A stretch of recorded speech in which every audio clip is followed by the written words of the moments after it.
Chers salutistes, nous vivons un vendredi saint comme nous l'avons jamais vécu. Chacun chez soi, confiné, un petit peu comme les disciples au moment où Jésus est mis en croix, où eux aussi ne peuvent plus sortir. Ils doivent se cacher. Ils ont une forte inquiétude pour leur propre vie et ils ont une tristesse énorme. Mais pour nous, ce soir, les choses sont différentes. Parce que nous pouvons être unis dans la prière. Nous pouvons être unis dans l'esprit. Et comme le dit Jésus, si deux d'entre vous s'accordent sur la terre pour demander une chose quelconque, elle leur sera accordée par mon Père qui est dans les cieux. En ce vendredi saint où nos pensées et nos cœurs sont tournés vers le sacrifice de Jésus à la croix, je propose de juxtaposer la prière sacerdotale de Jésus face au spectacle de la croix. Et je vous invite à vous associer à cette prière. Ne perdons pas de vue que Jésus est vivant aujourd'hui, même si nous commémorons sa mort. La Bible nous encourage à ressembler à Jésus. Je voudrais vous inviter à vous inspirer de sa prière, d'être à ses côtés, car elle reste d'actualité pour nous croyants et pour le monde. Jésus répand en présence de Dieu et de ses disciples le dernier fond de son âme dans cette prière ardente et sereine à la fois. Luther disait « Il n'y a ni dans l'écriture, ni dans les littératures des peuples, rien qui égale la simplicité et la profondeur, la grandeur et l'intimité de cette prière. » Alors je vous propose ensemble d'avoir 3 moments de prière. Un temps d'adoration, un temps de consécration et un temps d'intercession.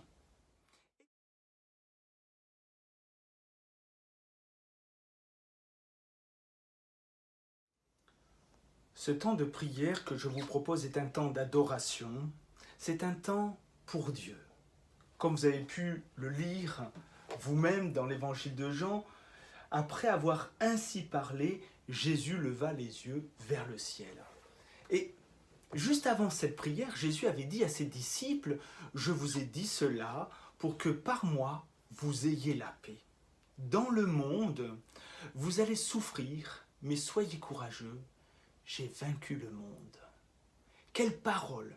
Alors que beaucoup d'entre nous en ce moment sont inquiets, découragés, endeuillés face à cette épidémie, Jésus veut nous donner du courage pour traverser l'épreuve, pour nous permettre d'avoir une sainte attitude grâce à sa prière.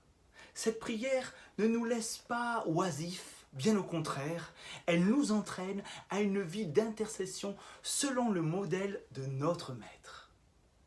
Ici, jaillit du cœur de notre Seigneur cette prière pleine de dignité face à l'épreuve, face au sacrifice de sa vie.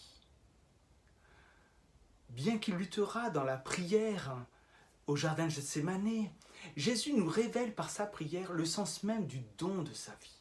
Sa prière est premièrement centrée sur la gloire de Dieu. Ne devons-nous pas commencer ainsi ce soir? Il leva les yeux vers le ciel. En souverain sacrificateur, il offre sa propre vie. Nous lisons « Donne de la gloire à ton Fils pour que ton Fils te donne de la gloire. » Tout comme il a manifesté la gloire de son Père durant sa vie, il désire que sa mort glorifie aussi son Père. Il disait d'ailleurs « Je donne ma vie. Personne ne me l'ôte, mais je la donne de moi-même. » Son unique préoccupation, c'est que le don de sa vie glorifie Dieu et que cette gloire fasse connaître le seul vrai Dieu et la vie éternelle au monde entier. Et Jésus a dit « Et moi, quand j'aurai été élevé de la terre, j'attirerai tous les hommes à moi. » Cette prière résonne sur le mont Golgotha et donne gloire à Dieu.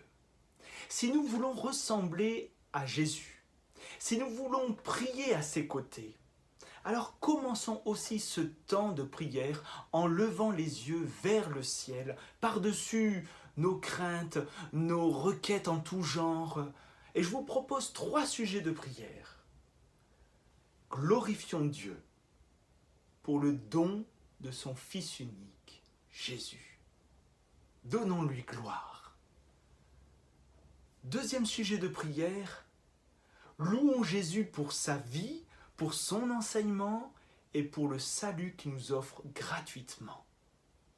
Et troisième sujet de prière, nous remercions Jésus qui a témoigné à chacun d'entre nous d'un amour inconditionnel, lui qui a quitté la gloire pour venir jusqu'à nous, hommes pécheurs.